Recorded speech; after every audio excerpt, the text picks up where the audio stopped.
Welcome back to Changing Minds, Changing Lives podcast. My name is Julie Sowash, and as always, I am your humble host and co founder of Disability Solutions, and now still privileged to hang out with you guys every month and act as strategic advisor for the team. And I am very excited about our guests today because I have some things I need to get off my chest, and it's super relevant to our conversation.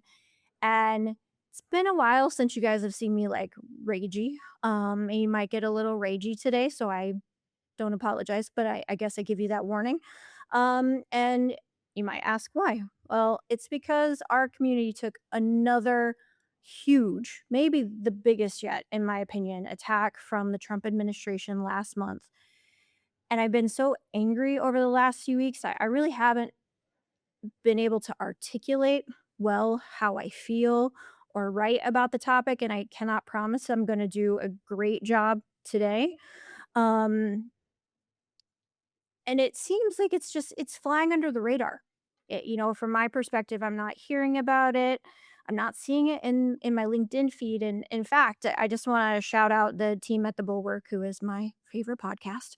In particular, Jonathan V. Last and Catherine Rampell, who actually brought this attack to my attention when they did their weekly economics podcast. So that should tell you something.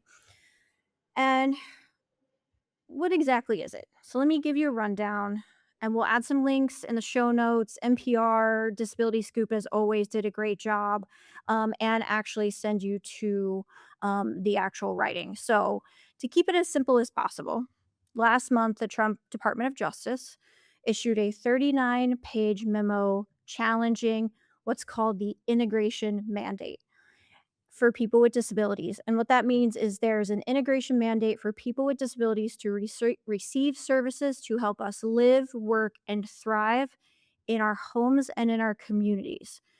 The memo, in short, says that the landmark 1999 Supreme Court ruling, commonly referred to as Olmstead, went too far in its interpretation of both the ADA and Section 504 of the Rehab Act in determining that forced institutionalization of people with mental illness is and was a clear affront to our civil rights. The memo discourages programs that help provide stable housing and support services in favor of institutionalization. And let me just be like 100% blunt with you guys. This memo is eugenics at its core. We cannot mince words about it. The community has already undergone a series of attacks from this administration, including plans to track people with autism, to track people with mental illness, loss of healthcare coverage for millions of Americans. And now the next step in the plan is forced institutionalization to keep people with disabilities out of society. And I just want to end my rant with a quote. And what I hope here is that it both chills you but also moves you to action. It is now the position of the United States government that people with disabilities don't have a right to be a part of their communities. And that's Allison Barkoff, a health and law policy professor at GW, who also led law and policy efforts for the Obama and Biden administration. Deep breath. So, with that, I want to welcome in today's guest to see where we go with this conversation. Dr. Victoria Verlezza is a multi-award winning PhD. She's a thought leader, a creator of the cognitive equity leadership model. She is both autistic and an ADHD individual. Her lived experiences drive her work and probably a lot of this conversation, helping organizations build more neuro-inclusive and human-centered culture. She has more than 20 years experience transforming workplaces and training leaders. Victoria challenges traditional systems and champions a simple but powerful idea. If people have to mask to succeed, the system wasn't designed for them. And I think that's more relevant than ever. Doctor, welcome to the Changing Minds, Changing Lives podcast. Thank you so much, Julie. And thank you for starting us with a good, healthy bit of rage when it is so necessary. And you said it. This is eugenics. period. Like, there is no mincing, there is no dancing around, there is no other interpretation. It is exactly what we're seeing. And if it is not the highest call to action after as many years as we've been calling for action, I don't know what else could be, Yeah, I mean, what is gonna wake the community to understand that this is not an attack on everyone else, it's an attack on all of us. right? One of the things that I've been seeing and noticing and hearing is folks voted for this individual, even though the disability community has been screaming that this was coming for a long time because of exactly what you just said. People were like, well, it's not going to affect me. It's not going to affect my kid. It's not going to affect IEPs. It's not going to infect. It's not going to affect schools. It is going to infect a lot of things Yeah. because I was the product of um the special education system. Like, I was diagnosed pretty young with auditory processing disorder, which was a misdiagnosis for autism, which is and has been life changing since we figured that out. But the reality of segregating and institutionalizing us is terrifying. And when I say us, I mean anyone who is disabled. I'm not just talking about autistics. Yeah. Like, it is such a scary thought. I a couple of years ago watched, Penhurst, which is a documentary that was on Amazon Prime, I think, at the time, Okay.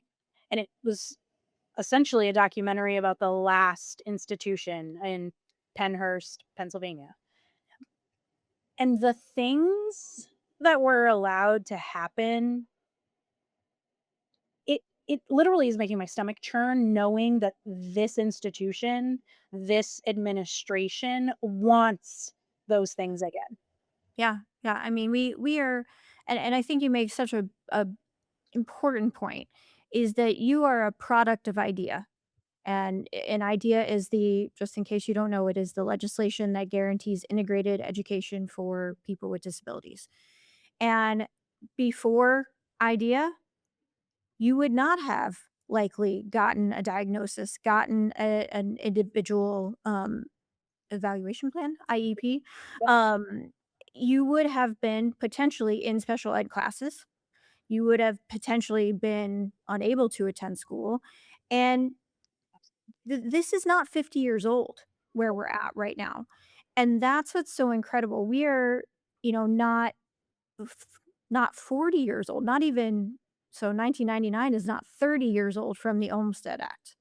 Right. And we are just right here to the place where we've, I think, finally gotten rid of, electrotherapy, electroshock therapy, against forced institutionalization, against mental health treatments, or growing access to mental health care. And in the blink of an eye, that's the thing, is it can all go away. And I don't want to be sensationalist. I'm not trying to bring up, I'm not histrionic. It is the truth. And as we continue to sit here and allow this to go forward, because we've become, I don't know, just accustomed to the chaos, Yep. they just continue to move our rights further and further away from us.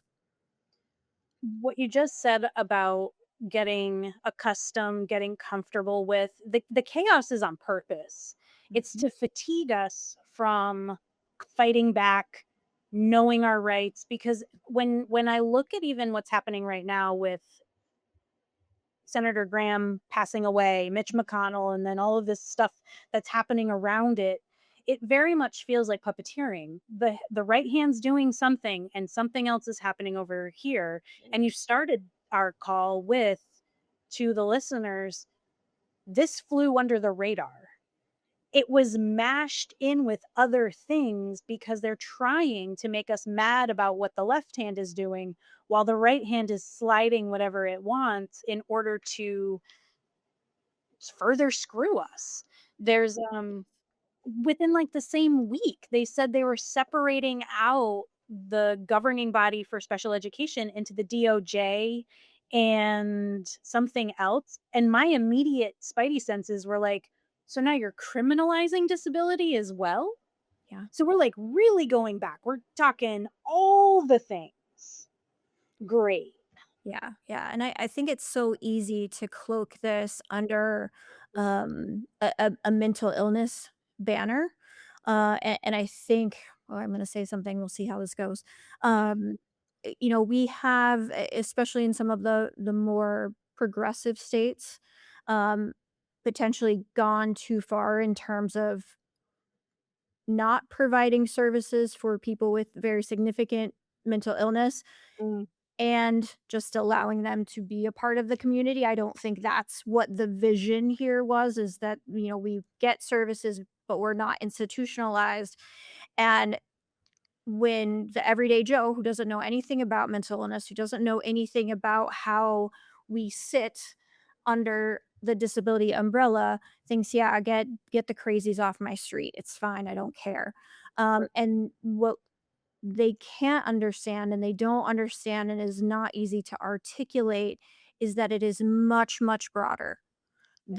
than that. We are talking about people with very significant mental illness, yes, who do need better treatment, better access to care, both in the community and in institutions.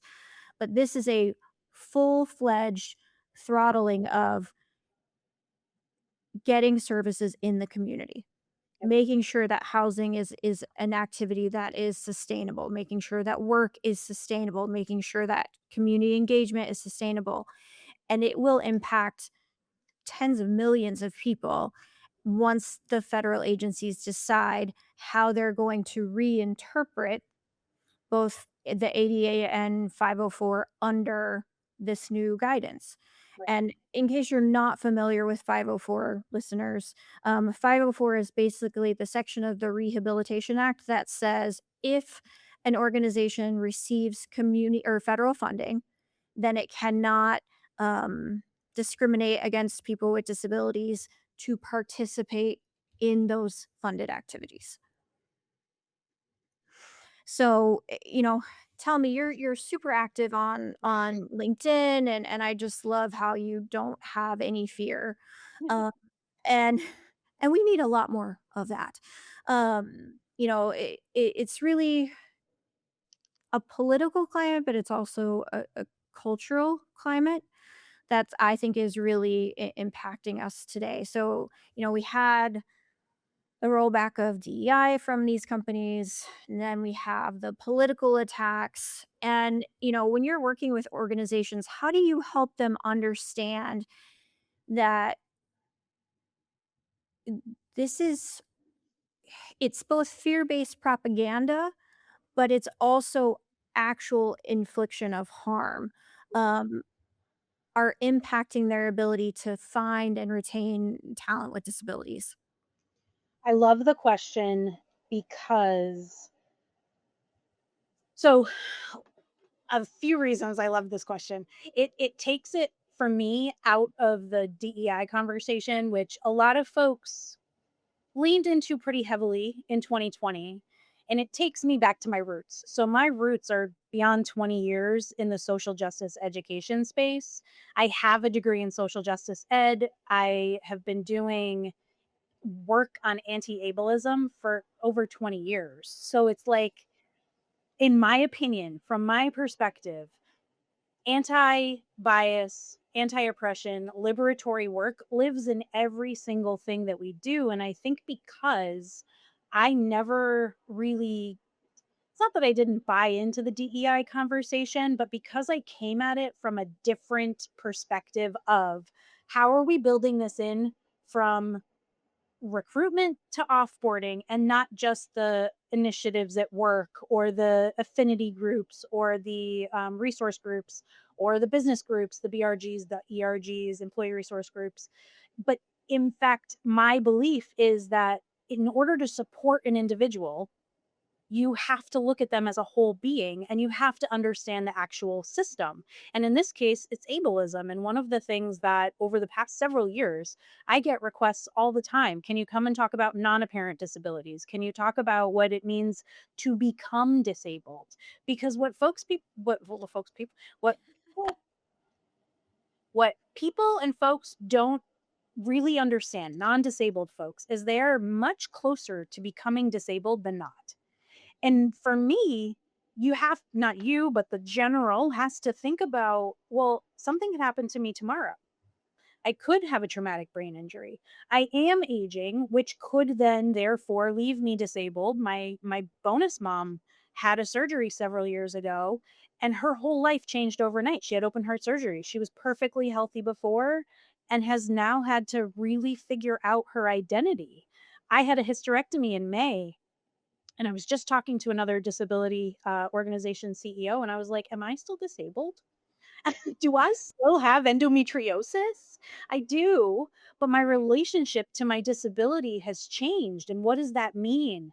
So, when I'm talking to and working with organizations, my goal is how are we embedding systems and structures from the beginning so someone doesn't have to disclose? Yes. Yes, yes, How are yes. we providing opportunities to talk about what it is that they need? That's why I created the cognitive equity leadership model, because I want people to recognize, specifically with neurodiversity, we all have thinking and learning differences. How are we meeting specifically Gen Z where they are, because they're at more than 53% fall under this umbrella of neurodivergent? Yeah. How are we meeting them without saying, you have to tell us because you said something earlier? The ADA is only 36 years old this month. Mhm. Is that gonna persist? We don't know. So Under the how are current we administration. sorry. Sorry, go ahead. Exactly, exactly. No, exactly. And so for me, it's the both and. How do you support the individual, but how do you put in the structures and the systems without needing to call it doing something extra? It needs to be the gluten-free flour of the cake, if you will, not the sprinkles on top. I'm gluten-free, so that's why I Ah, okay. So, you make a beautiful point, and so much of what I what we built disability solutions around was outcomes driven and systems driven. And I couldn't agree with you more that I mean, I was all in on DEI because what I saw one is an opportunity for us to come together as diverse communities and to finally recognize the strength within those ties. I I think what maybe I failed to realize or didn't articulate well enough is that when we get to a place where something is the sexy thing to do and the thing that everyone wants to do, we have to put it in a very simple package so people can buy in on it. DEI is a very simple package for people to understand. And unfortunately, what happened is it became a marketing activity for a lot of companies instead of what you've just specifically laid out, which is A to Z. How do we make sure that every piece of the job seeker life cycle is not just accessible, but is engaging and is not disqualifying for talent with disabilities. So, with that, I think my question is,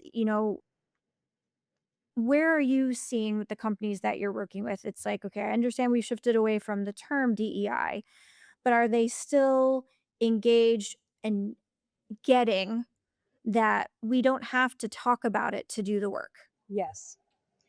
And I think because the way I positioned myself pre Mhm. second term, I truly believe that's why my workload, my workflow, my clientele hasn't gone away because we're not doing anything extra. So I'll give you an example. We're talking about how do you create psychological safety in the sense of you're able to dissent without feeling like you're going to be retaliated against.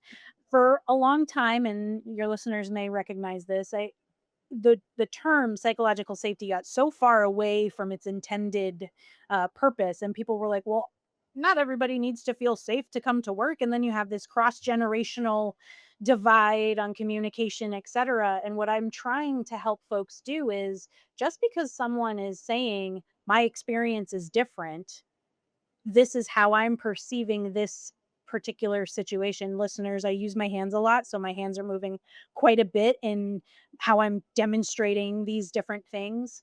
So know that I am very engaged in what I am talking about because I'm excited. So folks are seeing the fact that you can't just communicate the way you've always communicated. You can't just give feedback the way you've always given feedback. You really have to take a step back, and to sound cliche or not, you have to slow down to speed up in a lot of ways. You have Mhm. to take the time to think about who are the people on my team? Who are the people I'm working with? And how do I meet their very specific and possibly very different needs? Because as you know, Julie, in 2020, our disabled and disability community received access to work in ways we had never gotten before. Yes, we And did. then all of a sudden, it's ripped away. So, how are we bringing that back? One of the things I'm challenging my clients on is, how are you interviewing people? Where are you actually going to source talent? What are the actual lead up? How can you make that more inclusive? How do Mm. you make a rubric?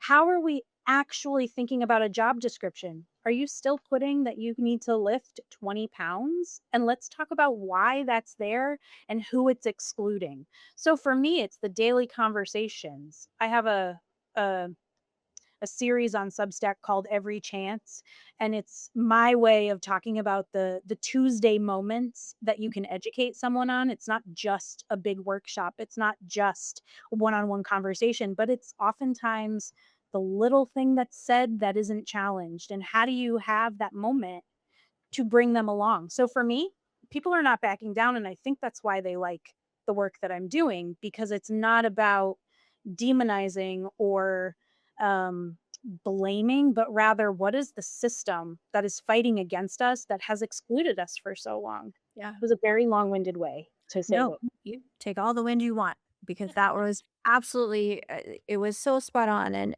one thing that I wrote about this week on or last week on the job board doctor, which is one of my other outlets, was a new tool that's been deployed by a huge recruitment marketing agency that has people do an AI interview prior to completing the application in the ATS.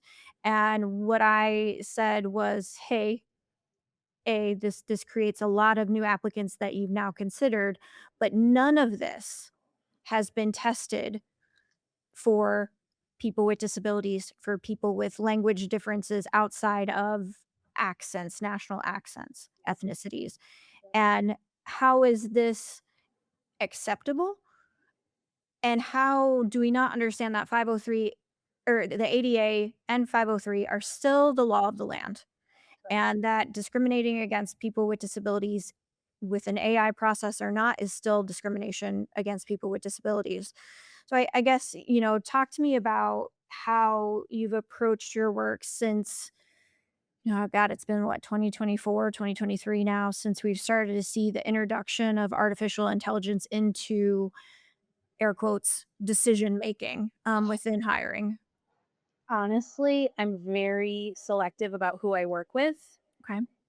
And if they're heavily relying on AI in any way, shape, or form, that is not a space for me. Um, I I do and have fired clients for their political affiliations. And AI is one of generative AI is one of those very interesting spaces for me because I can see it from both perspectives. It's very accessible for a lot of us.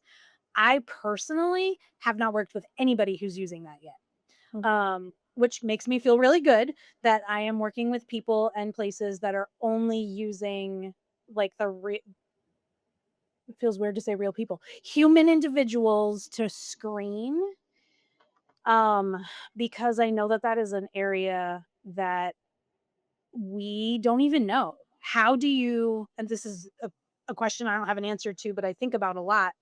When algorithms are being trained by bias, and by bias I mean people, yep. how do we account for that when they're doing these interviews with an AI bot? And then I think about all of the elements. So I'm dyslexic, dyscalculia, dysgraphia, CPTSD, and I've only ever gone on to one AI interview, and I immediately left because I was like, this is not, I don't know what to do here. Yep. I don't have a script for this. So I can imagine that for the neurodivergent person, for example, an autistic like myself, or somebody with ADHD, that those would be very challenging. Um, Yeah. yeah. And so let me ask you, when you decided to exit out of that AI interview, did you identify or were you presented with an option to No. interview with a real person, to No. bypass, to request an accommodation? So that was not obvious to you. I Correct. think that's another huge, huge piece. And I have lots of thoughts on AI that we could talk about, but I kind of want to go back to that psychological safety that you've so beautifully spoken to. So, now that we live in this world that is scary, that feels a lot less safe to a lot of us, especially if we're women, if we're people of color, if we also have disabilities. What is when you're talking to your clients, the companies that you work for, what do you tell them about creating a space that is safe Mhm. when we live in a place where it is almost, not almost, it's praised to make people feel unsafe?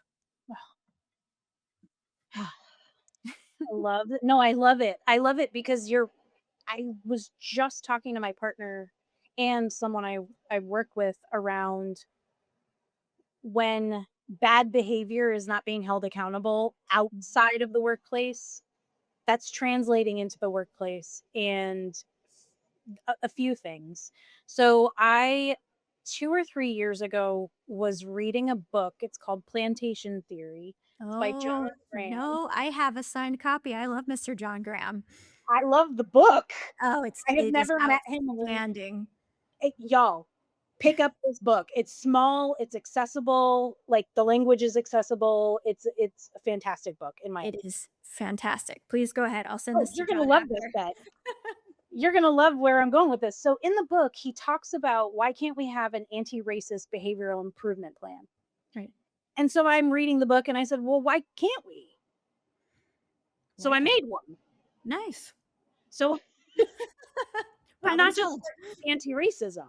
It any behavior that falls underneath that line or that gray area of not technically hate speech or hate crime, but is a microaggression, a subtle acts of exclusion, and or, in my opinion, general periphery goes under that. So you need to be held accountable, and there's steps that go with it, coaching, etc., all the way to losing a bonus, losing money, to getting terminated.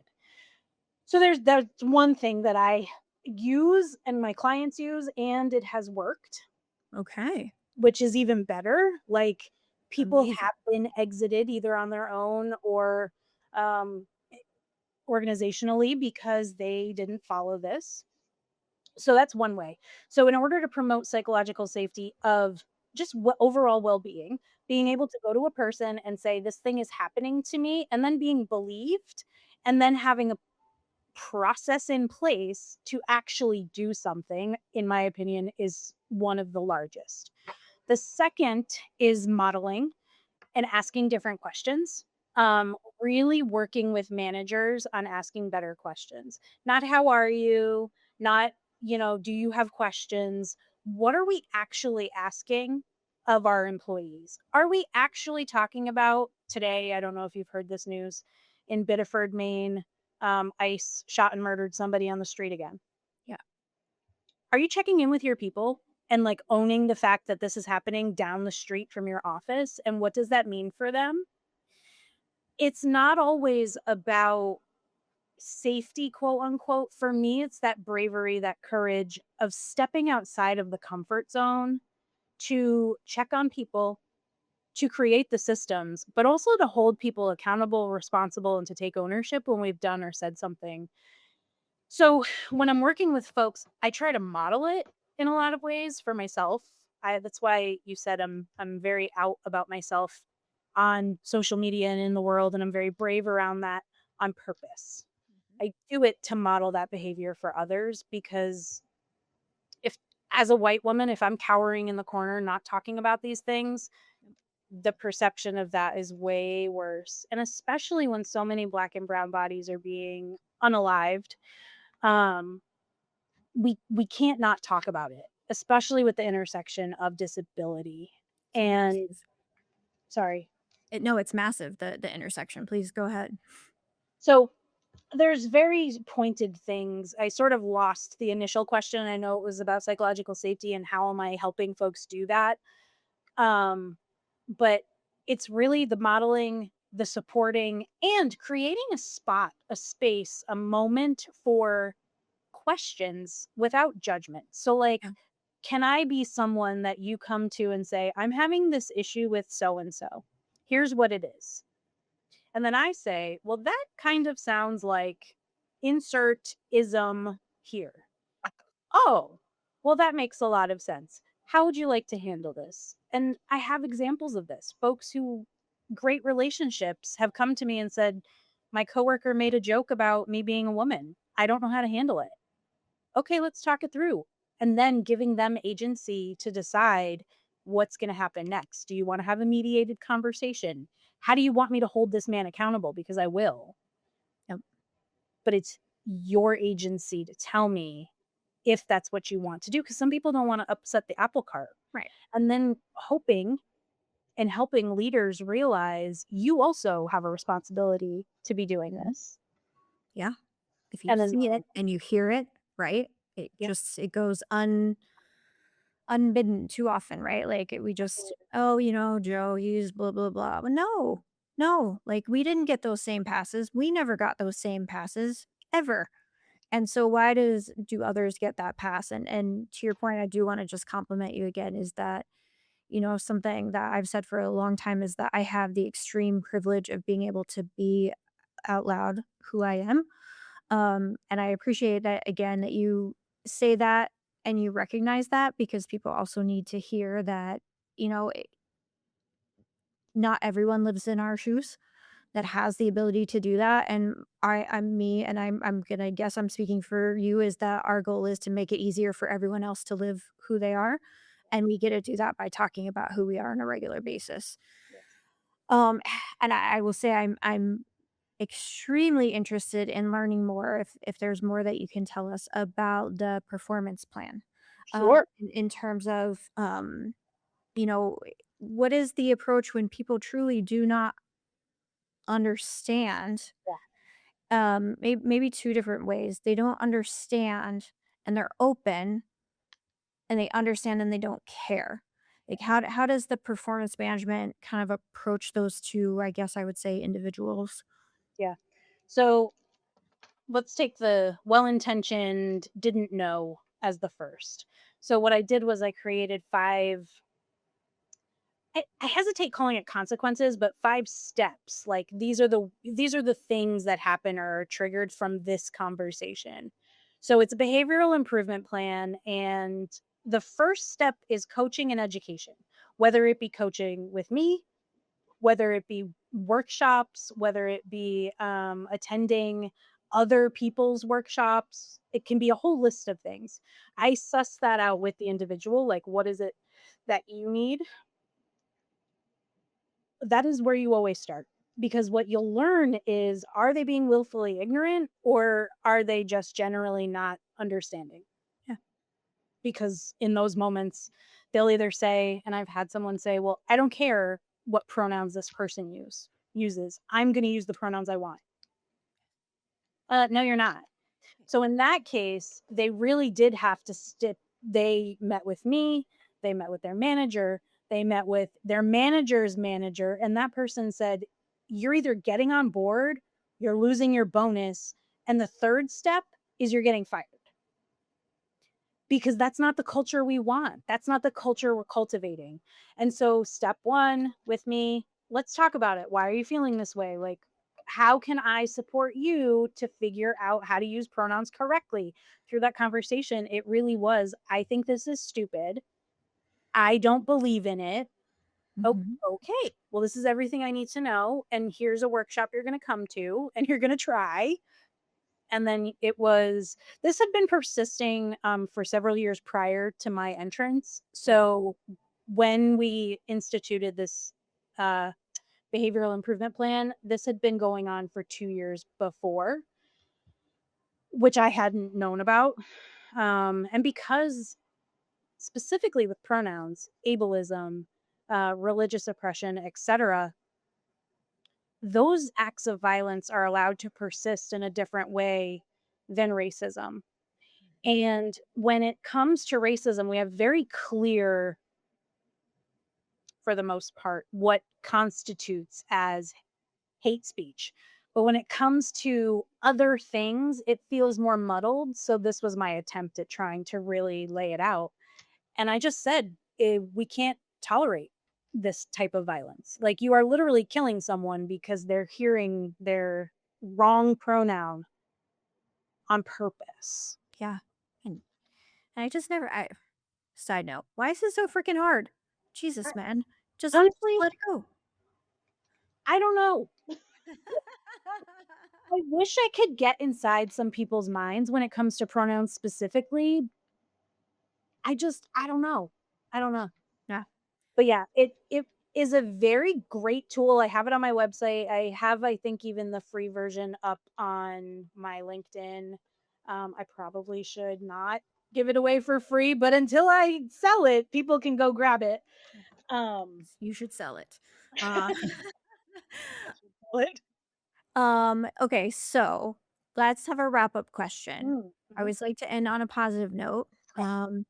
So I think you've talked about this a little bit, but what is giving you hope right now that this work is going to continue, even with all of the attacks and the language shifts and the, eugenics that we're seeing, what gets you up in the morning and still gets you going? I love the question so much. And it's gonna sound silly, Mom Donnie in New York City.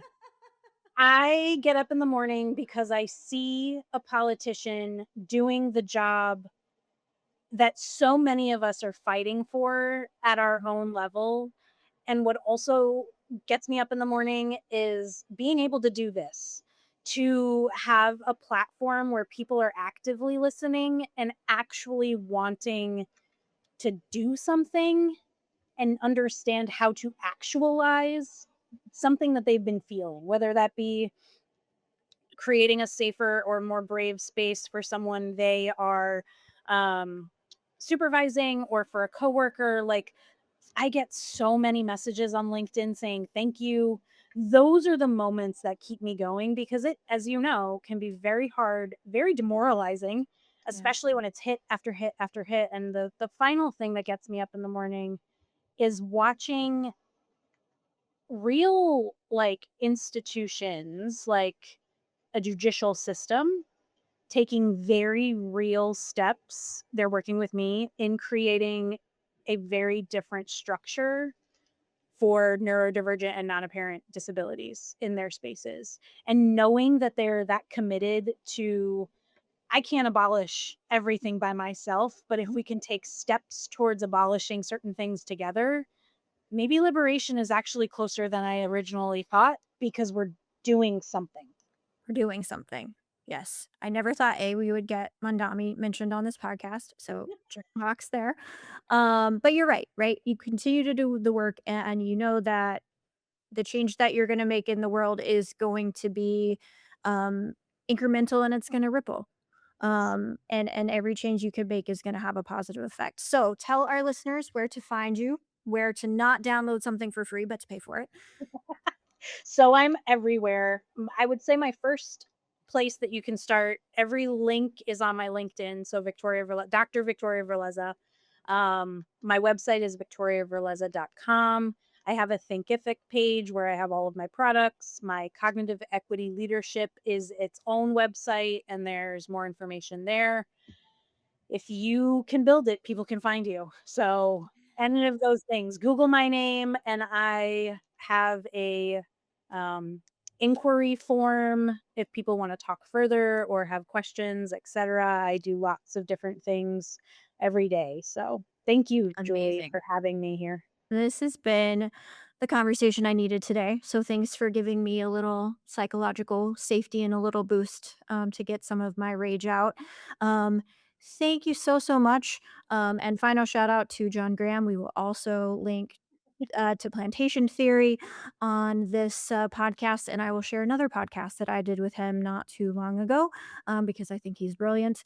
And I hope everyone come find Dr. Victoria, come see the work that she's doing, figure out how you and your organization can make an impact, even though right now you can't shout it from the roof. Because every life you save, every person you get to work, every person you keep at work definitely changes minds and changes lives. So until next time, we'll see you later.